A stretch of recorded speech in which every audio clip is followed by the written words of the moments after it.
हम आपको सुनाने जा रहे हैं भारत के महान सम्राट अशोक महान की गाथा।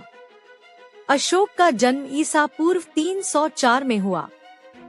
वे सम्राट बिंदुसार के पुत्र थे। बचपन से ही वे बेहद बुद्धिमान और पराक्रमी थे, लेकिन परिवार में उन्हें उतना प्रेम नहीं मिला। उनके भाइयों से उन्हें हमेशा अलग रखा गया। शायद इसी कारण उनके अंदर कठोरता और गुस्सा आ गया।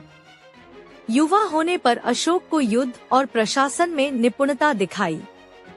उन्होंने ताकत और वीरता के दम पर विद्रोह दबाए। लोग उनसे डरते भी थे और उनका सम्मान भी करते थे, लेकिन उनके भाइयों को यह स्वीकार नहीं था।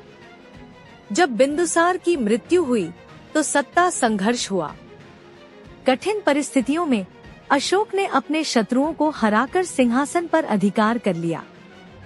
सिंहासन पर बैठते ही वे और अधिक कठोर हो गए। उन्होंने कई युद्ध लड़े, प्रजा को अनुशासन में रखा। उनके नाम से ही लोग कांपते थे, इसीलिए उन्हें चंड अशोक कहा गया। लेकिन अशोक का जीवन हमेशा के लिए बदल गया। कलिंग युद्ध के बाद यह युद्ध बहुत भयानक था। लगभग 1 लाख लोग मारे गए और हजारों परिवार बर्बाद हो गए। युद्ध के बाद जब अशोक मैदान में घूम रहे थे तो उन्होंने मृत शरीर, रोते हुए बच्चे और बिलखती हुई स्त्रियां देखीं। उनका हृदय कांप उठा। वे सोचने लगे, क्या यही मेरी जीत है? क्या यही सम्राट होने का गौरव है? उस दिन के बाद अशोक बदल गए।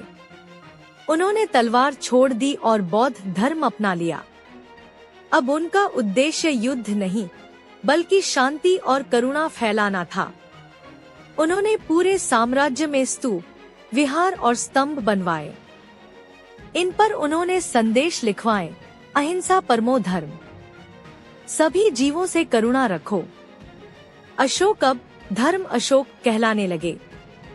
उनकी छवि अब एक महान दयालु शासक की हो गई।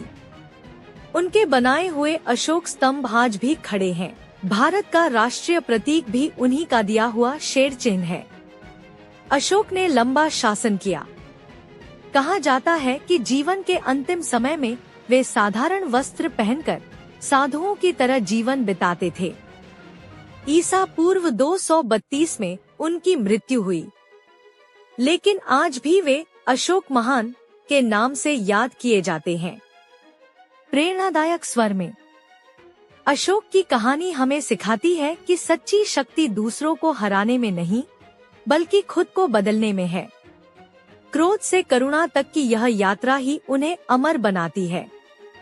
क्या आप मानते हैं कि अशोक की तरह इंसान बदल सकता है?